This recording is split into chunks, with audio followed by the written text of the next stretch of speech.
Inshuti bavandimwe na none duhure mu kiganiro cyacu cy'umurage w'u Rwanda n'Abanyarwanda, twongeye kubasuhuza kandi tubaha ikaze muri kino kiganiro gifite umutwe ugira uti umugabo w'inkotanyi n'inkota ya Menge. Umugabo w'inkotanyi n'inkota ya Menge. Tukaba tubashimiye uburyo mwakurikiye ikiganiro cy'ubushize kijyanye n'ubwiru bw'u Rwanda n'umwamikazi w'Ikibeho. Icyo kiganiro rero akaba aricyo tugiye kubakiraho ikiganiro cy'uyu munsi kijyanye nyine n'umugabo w'inkotanyi n'inkota ya Menge. Aya magambo akomeye rwose ndagira ngo tuze kuyasubiraho ari uko tubanje kuvuga aho iki kiganiro gihurira n'icy'ubushize. Nk'uko mubyibuka ubushize twarangije ku mugabekazi w'Ikibeho.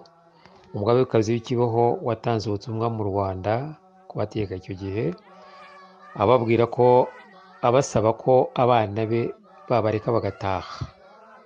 Ubwo butumwa bukagera muri perezidanse, none bagahamagara ababonekirwa Ikibeho bakababaza ati umuntu ubabonekera ni muntu ki? Bati ni umuzungu cyangwa ni umwirabura. Abo babonekerwaga bakababwira ko ubabonekera ari umuntu w'imibiri yombi utari umuzungu. Noneho bigatangaza abo muri perezidanse, bakaba bumva ko yagombye kuba ari umuzungu, ariko noneho yaba ari umuntu w'inzobe bakaba bavuga ko ubu ngubu ari umuntu, ndetse ntabwo bavuga ko ari umuntu w'inzobe, yari umuntu w'imibiri yombi, bakaba bavuga ati ubu ngubu ni umututsi. Ni umututsi uhagarariye abatutsi bagiye hanze bashaka kudutwara igihugu. Nyamara numve ko kubera avuga ngo mureke abanange batahe, atarakuyemo bo ubwabo ko ari abana be, ahubwo yavuga ko ari abana be nabo bakaba abana be, mbese akaba ari umubyeyi ubabajwe n'uko abana be bagize umwiryane, bamwe bakamenesha abandi. Akarifuza ko bataha bagasubira nanone kuba abantu banywera ku ntango y'ubumwe.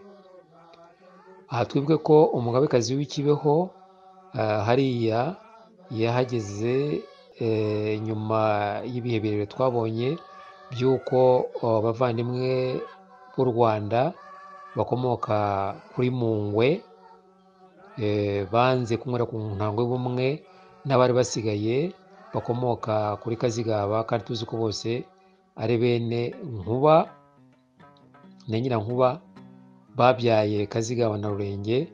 Noneho Rurenge akabyara Jeni na Mungwe, ariko Mungwe akaza kugoma, naho hagasigara abo hakurya Nyabarongo barimo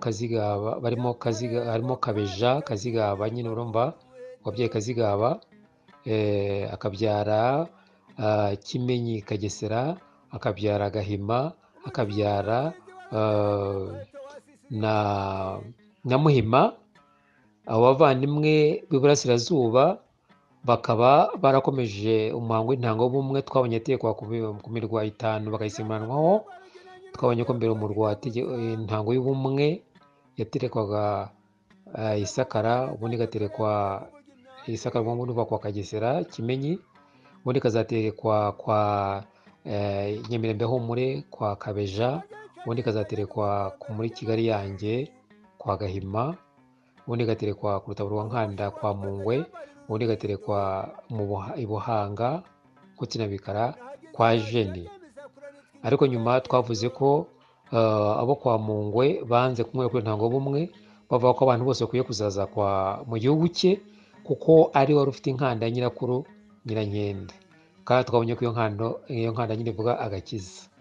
Twabonye ko haje kuza ubutabazi mu buryo butandukanye, biza kugira Ikibeho haza kuba irembo ry'ijuru ry'umugabekazi Gasani waje kohereza umutabazi Kibogo na Sabizeze.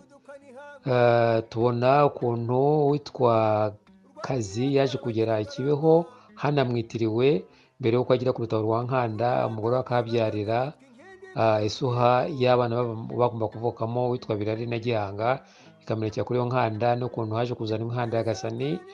Iyo twarabibonye ari ugucungura inyoko muntu ya mbere y'ibimanuka bya mbere. Ibimanuka bya mbere bigacungurwa niko twavuga ngaho Kibeho, ariho habaye umurwa mukuru, ariho rembo ry'ijuru nyine rya Gasani, umwamikazi w'ijuru, umwamikazi w'u Rwanda. Bamwe bamwita ngo n'ijuru n'isi, batabimenye neza, ariko ni umwamikazi w'u Rwanda ariho Gasani. Binagaragara nyine ko twabonye ko ari we ubonekera Kibeho, ari watanze n'ubwo butumwa twavugaga, avuga ati mureke abana banjye batahe, noneho basubire mu ruhongore, mwebwe nabo muri abana banjye.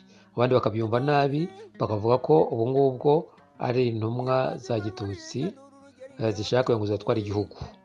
Ni nabyo yaje kugera nyine ko no mu mishyikirano yari iriho, umwe mu bategetsi b'icyo gihe avuga ati ngiye gutegura imperuka, ari gutegura imperuka.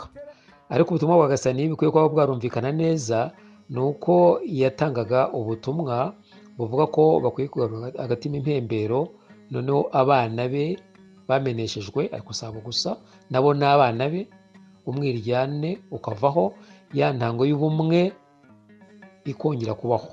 Ibi bivuze ko ubucunguzi bwari bwabaye bufite umurwa mukuru i Kibeho, bwo kugira ngo bahuze abana bose bakomoka kuri Nyirankende, babahuze n'abagasani, gusa nubwo bwateshewe agaciro, nanone hongeye gutakazwa intango y'ubumwe mu Rwanda, havuka amacakubiri, bamwe b'ibituku abandi b'ibituku nk'uku, umwiryane urakwira, noneho bamwe bameneshwa nyuma y'igihugu. Uva rero yuko abo ngabo banze ko abana ba Gasani bataha ngo bongere basabane bamwe ku ntango y'ubumwe. Icyabaye ni iki? Ni uko nyine ubwo bavuze bati ntabwo tubyemera, ahubwo tuzategura imperuka. Iyo mperuka rero mukuru yaranabaye, kandi iyo mperuka murasanga ko ariyo iri ubwiru bw'u Rwanda bw'ibyo byose buviriye mu karere kanga, bukazanyura mu Misiri, bukagera no muri Israel, bukandikwa no muri Bibiliya. Hakabaho ibi uko bwibutswa, hakaza abahanuzi, hakaza iki, usanga ko ibyo bintu byongeye no kwandikwa muri Bibiliya, yuko muri kano karere hazagira igihe akabaye ikintu kimeze nk'imperuka. Aribyo twavuze biri muri Yesaya 18. Iyo niyo mperuka yavuzwe nyine, ati tugiye gutegura imperuka mu kirano Arusha, aho muri Yesaya 18 bavuga iby'igihugu kiri hakurya y'imigezi ya Etiyopiya, igihugu cy'imisozi miremire, igihugu cy'inzuzi cy'amasoko y'inzuzi za Mizimu, nk'uko twabivuze.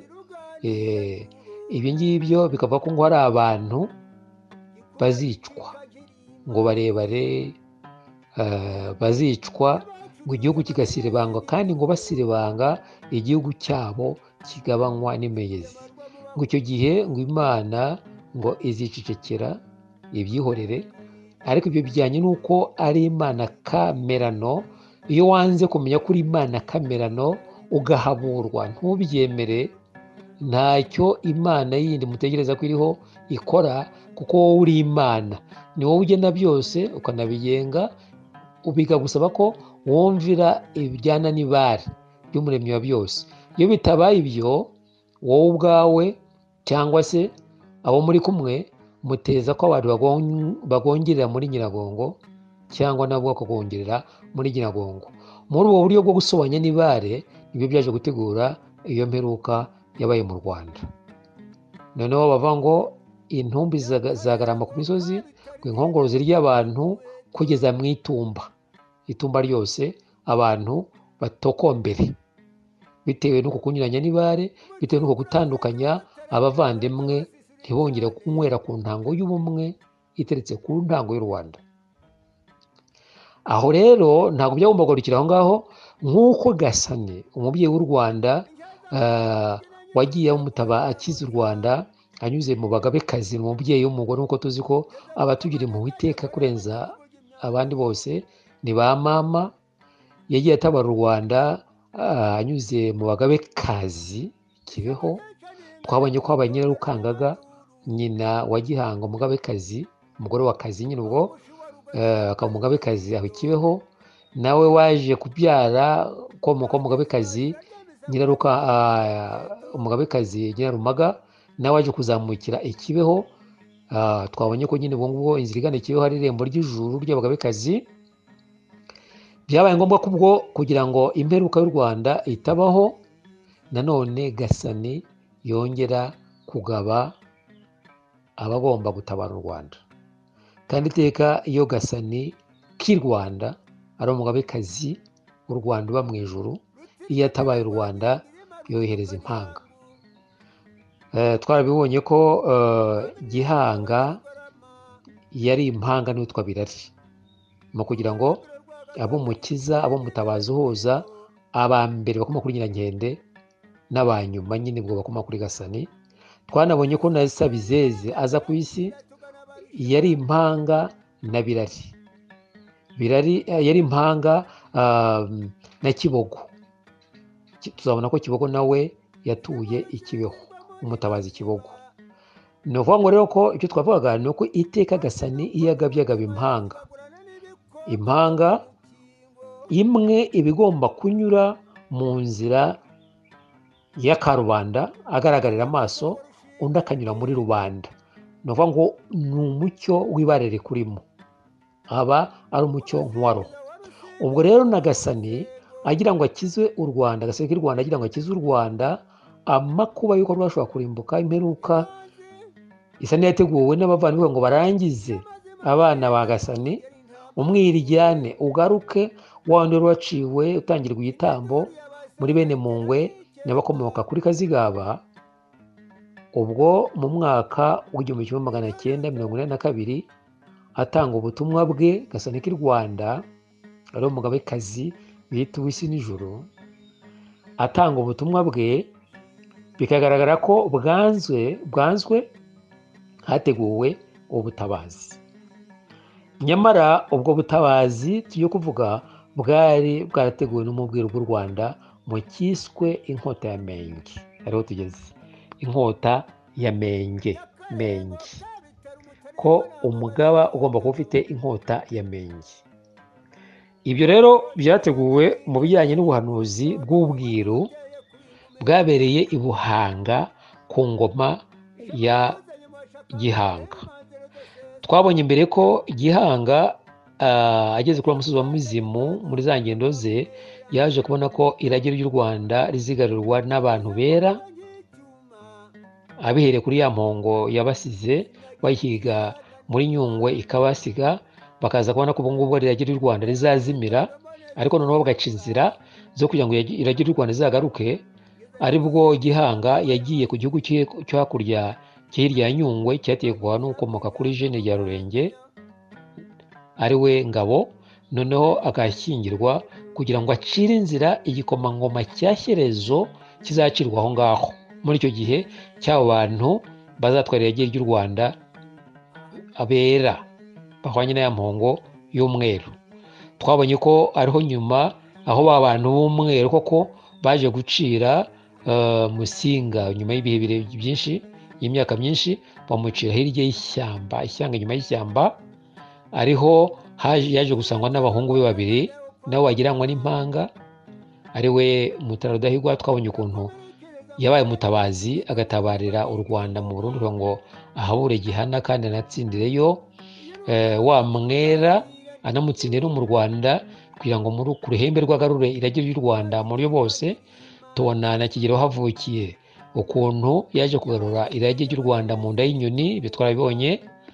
Noneho ubwo ngubwo rero uwo Gihanga muri uwo mugambi no mu ntambara yo kugira ngo irage ry'u Rwanda rizagaruke, byasabaga n'intambara, yaba iyo yarwanywe na Mutara Rudahigwa, yaba niyo Bucengeri yarwanywe na Kigeli akagarura irage ry'u Rwanda rigaruriwe mu nda y'inyoni. Hagombaga n'intambara nyirizina yakoreshejwe inkota. Ubwo rero Gihanga muri izo ngendo ubwo yageze i Buhanga, yaje gukora umuhango wo kugira ngo ugomba kurangiza ibyo ntambara. Nibwo yahageraga rero yugarira ibyo bita ubwiru, afata imigano ibiri arayisobekeranya, ikora nk'inyuguti bita igisi. Iyo nyuguti burya yarizwe no mu Rwanda, bose igituma mu nyuguti 24 itabamo mu bwiru bw'u Rwanda yitwa X, mu Gifaransa yitwa X, ariko mu bwiru bw'u Rwanda yitwa iga isi. muri uwo muhango wo kugarira ubwiru kwa Gihanga, nyuma y'ibyagomba gukorwa byose kugira ngo irage ry'u Rwanda rizagaruke, yugariye ubwiru akora umuhango yakoreye i Buhanga nyine nk'uko tumaze kubivuga, aha Nyirarucyaba isoko muzi ye.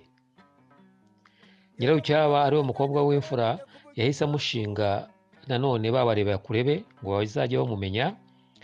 Muri uwo muhango nibwo yamurazemo inkota ye, inkota yiswe inkota ya Menge.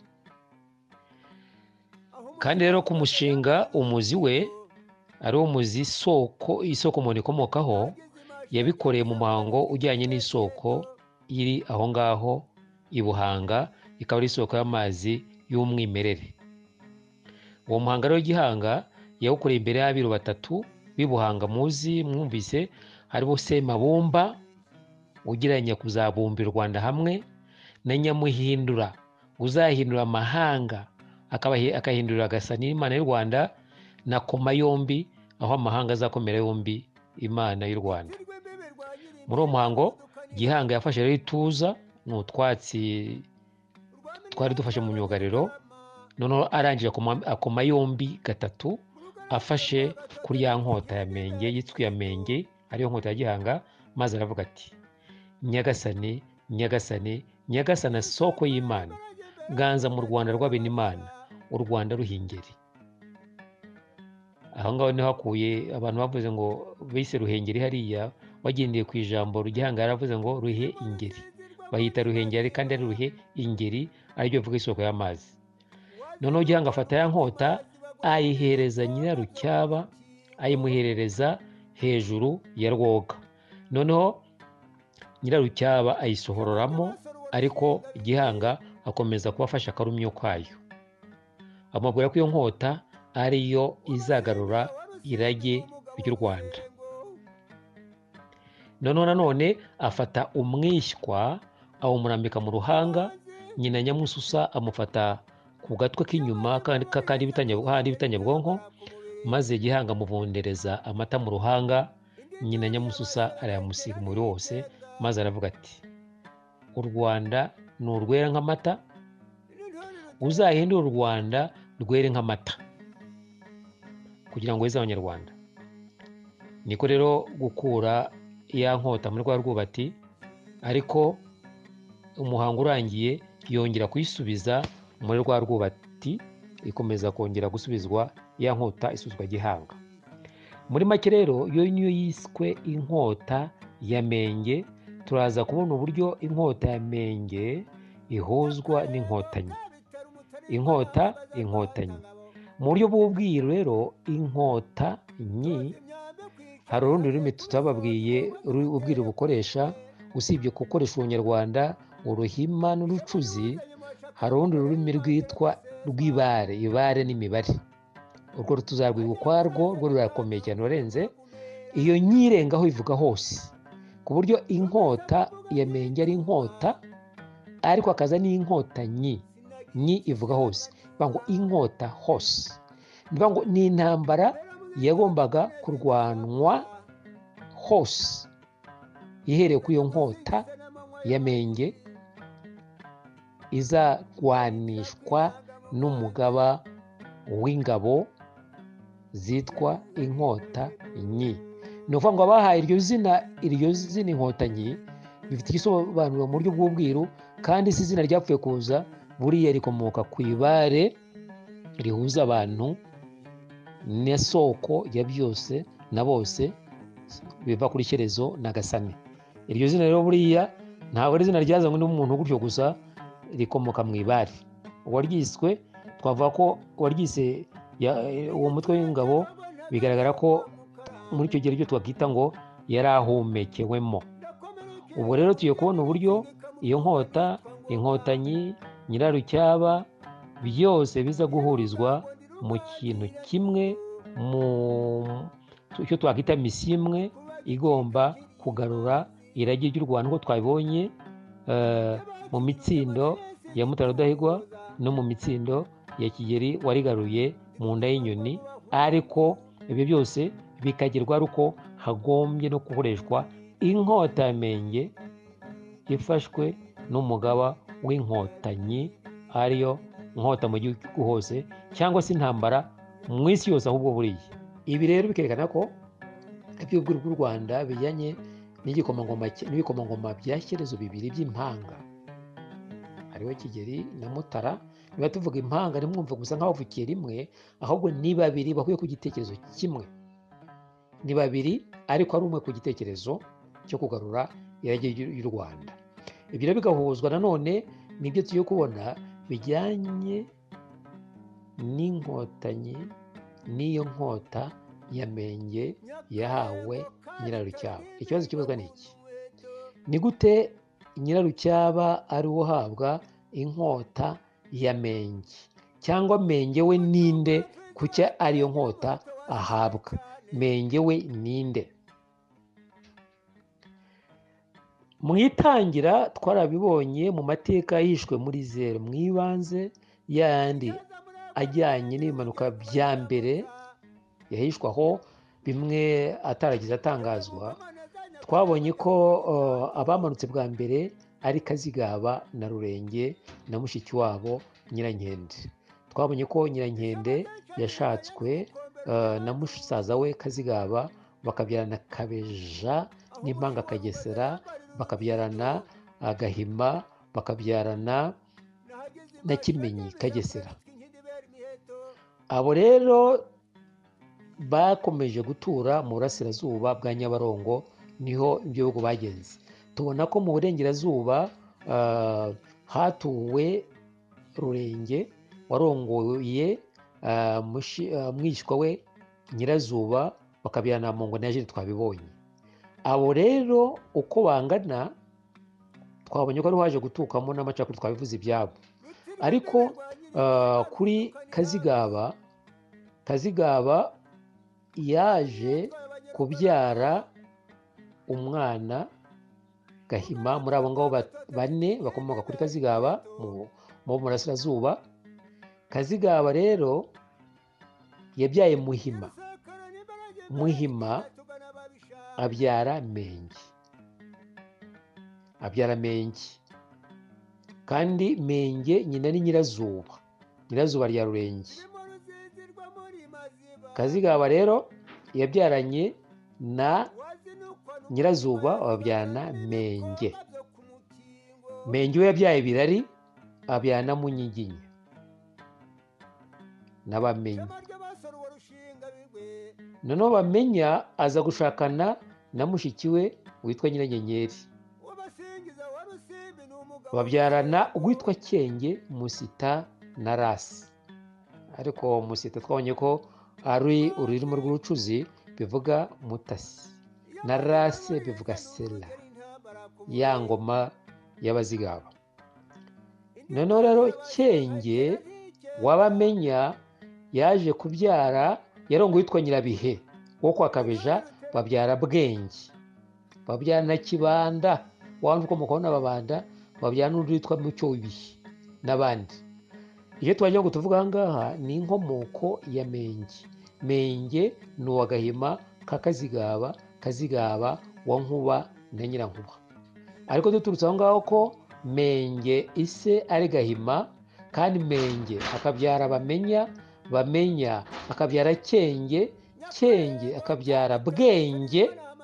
Ibyo ni ibisekuru by'abantu ba mbere gihanga cyane, nubwo nyuma tuza kubona ba Cyenge bajya Cyesa, abo ni ukugaruka ku bisekuru by'abakera cyane.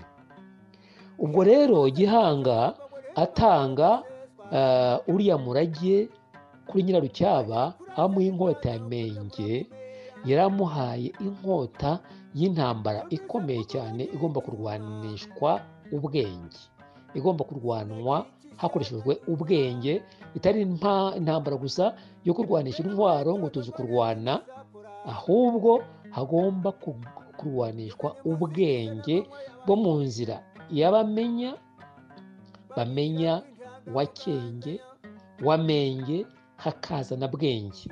Naho twanakuye umutwe w'ikiganiro tuba twatanze ubushize, aho twavuga ngo umwenge mpyisi n'umukenyerwanda. Tuvuga ngo umwenge byizi ni uko ari byo gisekuru cya menge, mwenge, menge, bamenya, bwenge, ari muri icyo ngicyo. Tuvuga ngo abo ngabo tunavuze nibo babaye nk'uko twabivuze isoko nganzo y'ubucurabwenge, abantu bacura ubwenge, buhanga mu bwenge. Gihanga rero araga Nyirarucyaba iyo nkota yiswe ya menge, ndavuga ngo ni intambara, kuko ntavuga inkota atavuze intambara, ni intambara y'intambara isanzwe izwi, ari igomba gukoreshwamo ubwenge n'ubushishozi burenze, bitari ubuhanga bwo kurwana gusa, ahubwo ari ukurwana uyobowe n'umwuka w'ubwenge bugushoboza gukora igikwiye ukareka ikidakwiye, nubwo waba ufitemo inyungu z'ako kanya. Bisaba kwivaho no kwireka, ugakoresha ubwenge ugamije ko igihugu cyubakira ku ntango y'ubumwe, iyo mu ntango bw'u Rwanda. Murabizi ko bajya gutereka intango, niba mwaramwereye ku ntango wenda mu buryo bw'icyaro, mu cyaro kwa kundi banywaga ibigage, babanza gukora intango aho baza gutereka iyo ntango. Iyo ntango rero y'ubumwe iterekwa ku ntango y'u Rwanda, uwagomba kurema iyo ntambara yo kugarura bwa bumwe cyangwa ya ntango y'u Rwanda yavanyweho ikaba itekigerwaho ku ngoma z'ejo bundi, aho abantu bamenesheje abandi bakagira ubwo bagera no ku gitekerezo cyo gukora imperuka, yagomba kuba afite ubwenge busubiza u Rwanda kunywera ku ntango imwe iteretse ku ntango y'u Rwanda, y'abaremye u Rwanda, igitekerezo bafite y'ibare ryari ribarimo, ari naryo bare rigomba gukwira isi yose. Ukibaza uti kuki iyo nkota ya menge nyine ubwo twamubonye ubwo kugeza ku ngoma ya Gihanga, kuki iyo nkota yahawe Nyirarucyaba? Muri bwa buryo twabonye by'abera bazigarurira irage ry'u Rwanda, byari byarahanuwe ko ngo abo bera bazaza bambaye nk'abagore, bambaye n'amakanzu.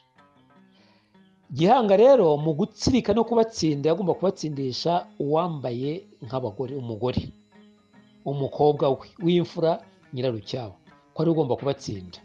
Sinzi niba munabizi burya ko abatsinda amahano baba abagore. Muzanabisoma mu gitabo cyanditswe na Bigirumwami, cyangwa se mwaranabibonye, iyo amahindu yabaga aguye, umugore agafata icumu akarishyiraho amavuta, akarifata nk'umugabo akiruka ati hoka hoka hoka hoka hoka, agenda amahindu akayatsindika yarahagararaga. Njye naba narabibonye rwose ibi bintu, uwo muhango narabonye. Ni ukuvuga ngo rero na Nyirarucyaba niwe werejwe kuzatsinda abo bera bazaza bambaye nk'abagore.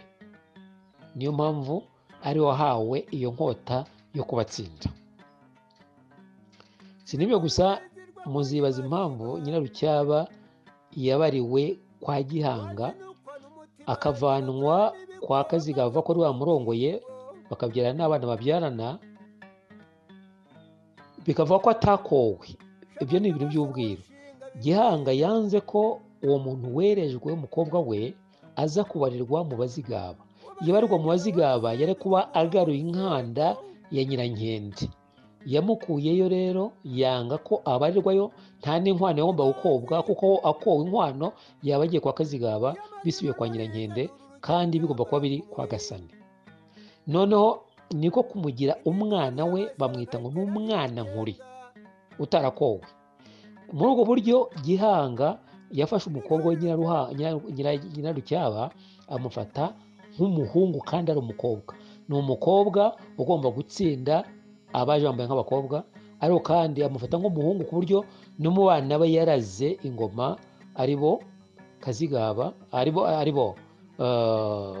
bari abakomokaho Abashambo, abakomokaho Abagesera, n'abakomokaho Abasindi, ubwo ni Kanyarwanda, Kanyabugesera na Kanyandorwa. Na Nyirarucyaba yamugabiye igihugu cyakomotsweho n'Ubugara, gikomotse ku muhungu we Kagara. aribo Bugara. Ni ukuvuga ngo yafashwe nk'abana nk'abandi rwose b'abahungu. Ubwo rero mu kumuha iryo rage ngo yaramenye ko ari we uzakomokwaho n'ugomba gutangiza intambara yeruye yo kurwana n'Ababera. Urabona kuva Abera babaho bagera mu Rwanda, mbere hose abami bariho ba Rwabugiri na Musinga, ibyo kurwana barabigerageje ko ntibyakunda. Ariko noneho mu gihe Gasani amaze kubona ko bidashoboka yuko abahaye ubutumwa ngo bareke abana be bagaruke, bitashobotse ko bemera ibyo bintu, hagombaga nyine gutangira intambara y'inkotanyi n'inkota ya Menge. Ibi bivuze iki?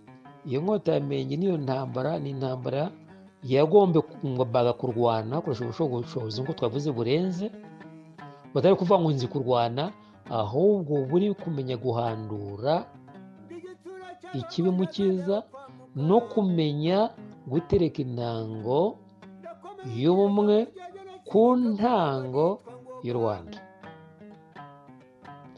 Icyo twavuze kindi ni uko iyo Gasani agabye atanze abagomba kugarura ubumwe bw'u Rwanda, mu mateka yose atanga impanga, habaza ari impanga imwe ikanyura muri rubanda, undi akanyura ku Karubanda.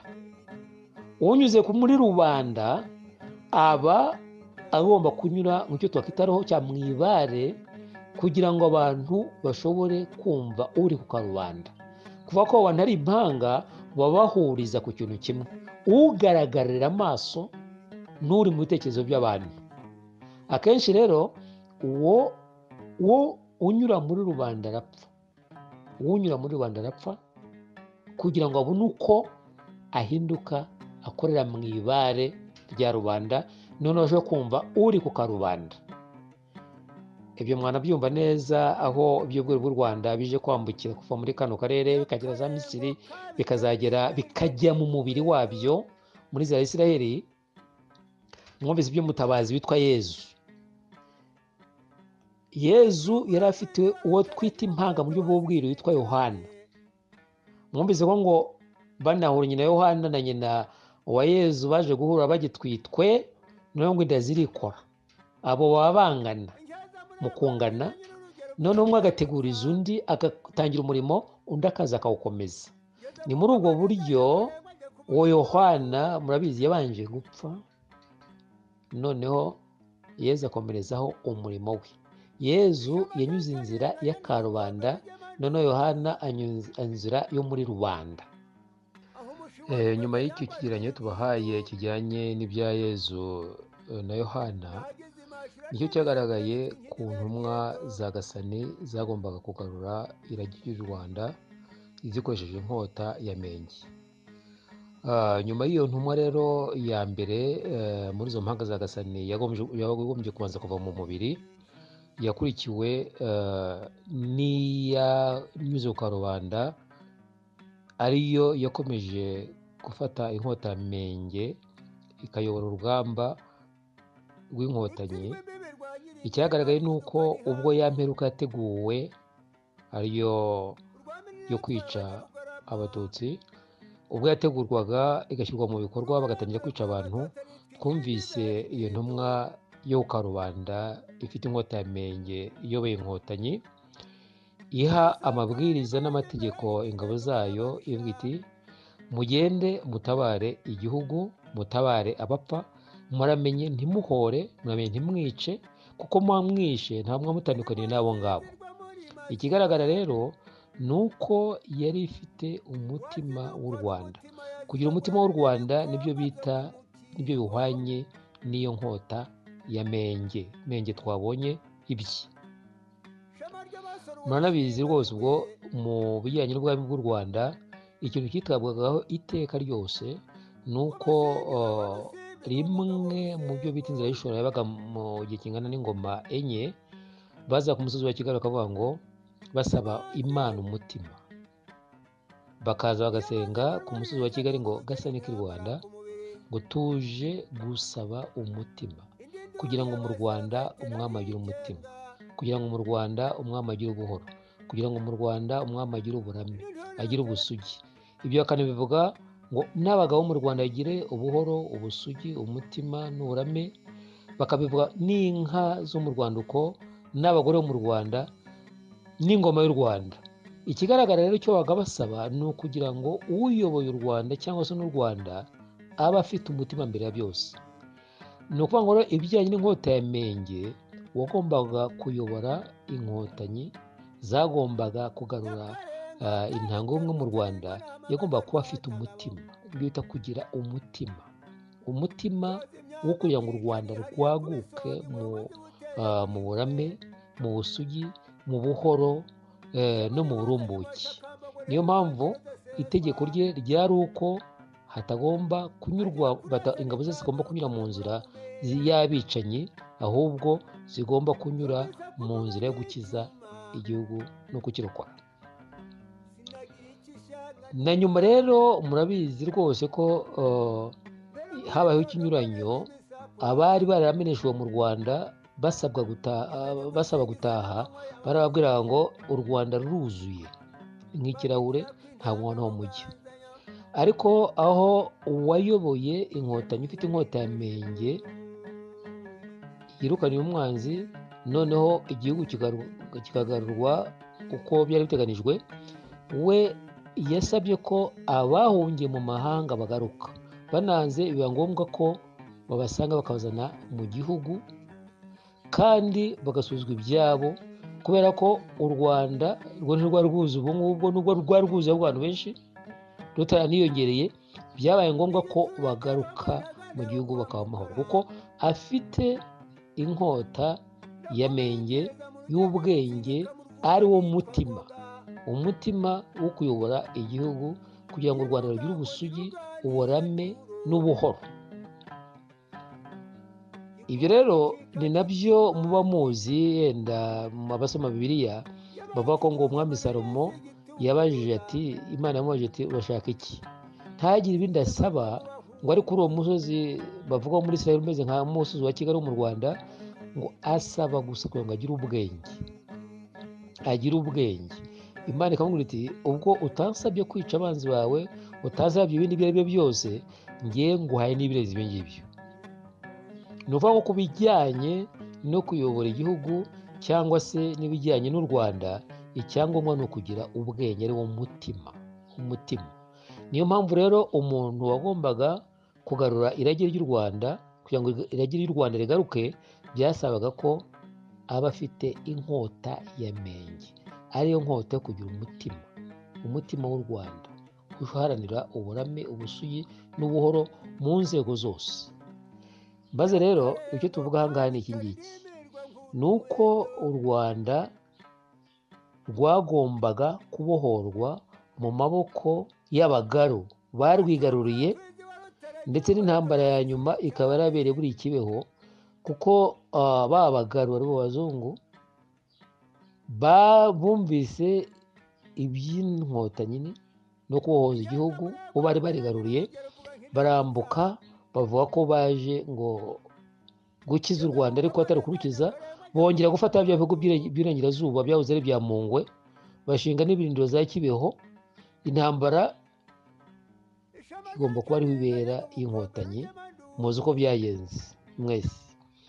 Ubwo baturutse ahandi, irage ry'u Rwanda ryagombaga kugarurwa binyuze mu nda y'inyoni, bafata cya gihugu cyahoze ari cya Mungwe barakigarurira mu byiswe operasiyo turikwazi.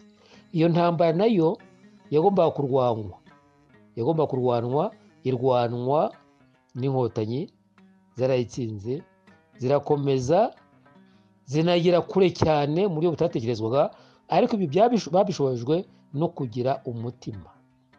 Ibyo rero byabaye gusobanura nuko amagambo aboneka mu bwiru bw'u Rwanda nk'uko wanditswe muri Bibiliya, twabonye ko ari wo mubiri w'u Rwanda, ahavuga muri Yesaya 40 guhera ku 1 kugeza ku 4, byaje no kurembwa na Hendere muri Scoration, aho abazwa ikibazo ngo muri Yesaya 40:2 kugeza ku 4 ngo ninde wahagurukije umutabazi amukuye iburasirazuba. Muri ibyo bihugu by'Iburasirazuba niho twabonye Uganda, Tanzania, ngo ninde wamuhamagaye ngo amube hafi, ninde wamweguriye amahanga, ninde wamuhaye gutsinda amahanga, ninde wamuhaye gutsinda abami. Yabahinduye umukungugu akoresheje inkota ye, aha twavuga inkota ya menge. Yabatatanije nk'ibyatsi batumwe n'umuyaga akoresheje umuheto we. Yarabakurikiranye ntibagira icyo bamutwara, yarabakurikiranye adakoze ibirenge hasi. Aha rwose binyibutsa inama twagiye ejo bundi, ni inama mpuzamahanga aho buri gihugu cyavugaga iby'umurage wacyo, none twaba twaragomba kuvuga iby'umurage w'u Rwanda. Ariko iyo twavugaga twebwe nk'abanyarwanda ibintu byose byarahagararaga, bakavuga bati ni gute mwebwe nk'abanyarwanda ni irihe banga mwakoresheje kugira ngo igihugu cyanyu kigeze aho kigeze.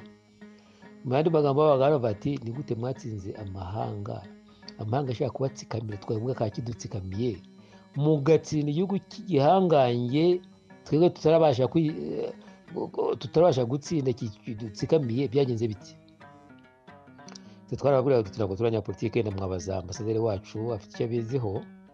Ariko mu kuri ikigaragara ni uko icyabaye ni uko ibare ry'abanyarwanda rikorera mu banyarwanda rikoranye n'intumwa ya Gasani ifite inkota ya menge iri ku karubanda, rikorera mu banyarwanda riturutse kuri ya ntwari y'imanzi, ya yindi yagombye kuva mu mubiri kugira ngo ibone kunyura muri rubanda.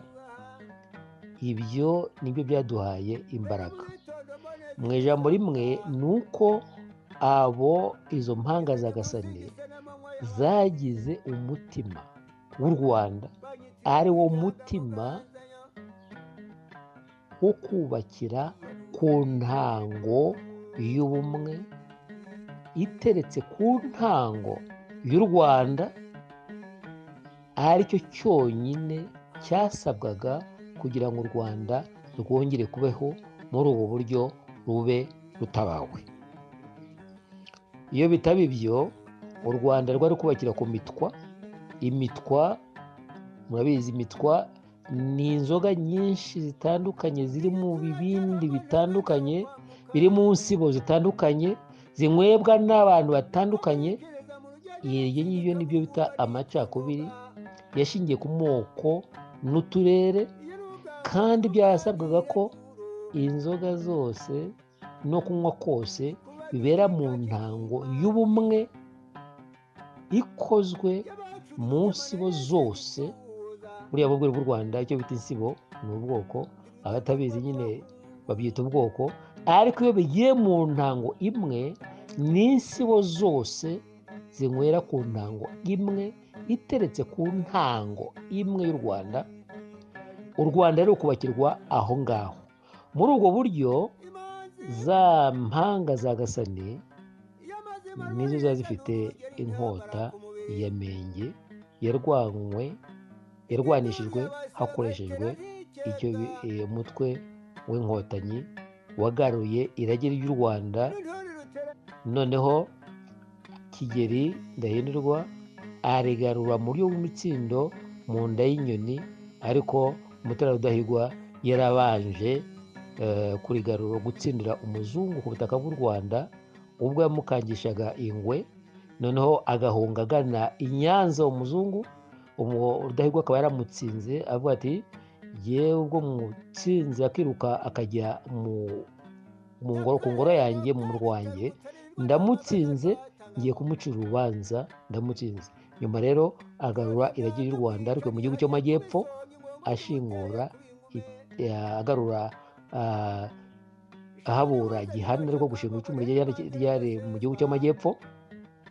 Bikaba bisobanuye ko mu ntambara ya nyuma yo kugira ngo irage ry'u Rwanda rigereranywa n'aya mpongo yacitse Gihanga na bagenzi be nabo bari kumwe muri Nyungwe, iyo ntambara yarwanywe na Mutara Rudahigwa ikarwanwa na Kigeli Ndahindurwa ku buryo bw'intambara yeruye yarwanywe n'inkotanyi zahawe inkota ya Menge, ariko abagabo bazo umwe unyura muri rubanda n'undi uri ku karubanda bakarubarwa n'iyo ntambara. Yagaruye u Rwanda hatsinzwe amahanga menshi, agatsindwa kuva i Kibeho kwambuka hakurya. Noneho rero intango y'ubumwe ikagarurwa mu Rwanda, insibo zose zikayinyweraho iteretse ku ntango y'u Rwanda. Icyo twavugaga rero aha ngaha iby'inkota ya Menge n'umugaba w'inkotanyi ni uko ubu turi kunywera ku ntango imwe yonyine. Iyo ngiyo niyo yiswe Ndi Umunyarwanda. Kubyita Ndi Umunyarwanda burya ni ibare rya Gasani ryanyuze ku mugaba w'inkotanyi rigera ku banyarwanda bose. Kumenya icyo ngicyo ni ukugira ubwenge bw'u Rwanda. Kuyoba icyo ngicyo ni ugusobanya n'ibare rya Gasani aho abantu batokomberera muri Nyiragongo. None rero ku ntango y'u Rwanda ariyo Ndi Umunyarwanda, nicyo gisubizo cya byose kiduhuza n'ibare soko ya byose na bose rikorera mu Rwanda, rigomba kugera ku batuye isi. Ikiganiro cy'akanya tukirangirije.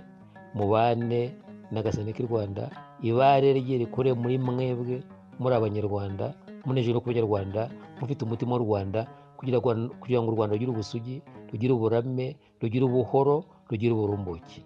Imana y'u Rwanda ibane namwe. Murakoze. Ramba, Ramba, Ramba, Ramba, Ramba, Ramba, Ramba, Ramba, Ramba,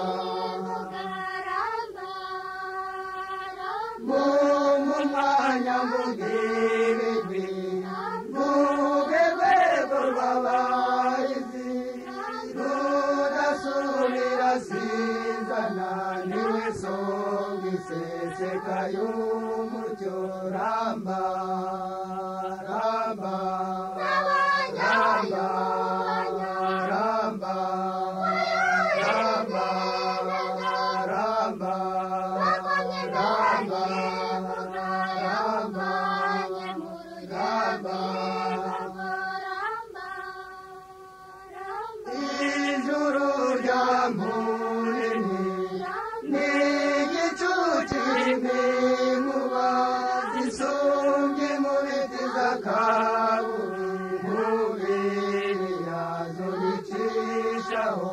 Ramba, Ramba, Ramba, Ramba, Ramba,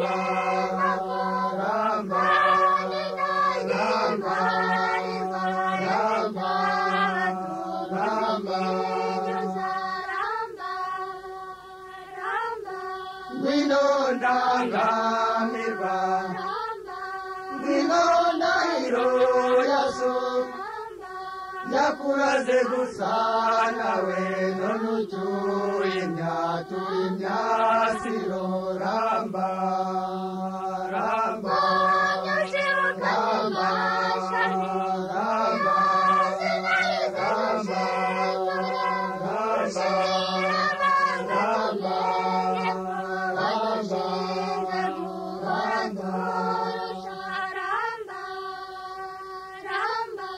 Ngwino rudatsikira, mitsindo y'urungano, rutsiko rw'abarisha, ngwino tsuru bwato ducingeri.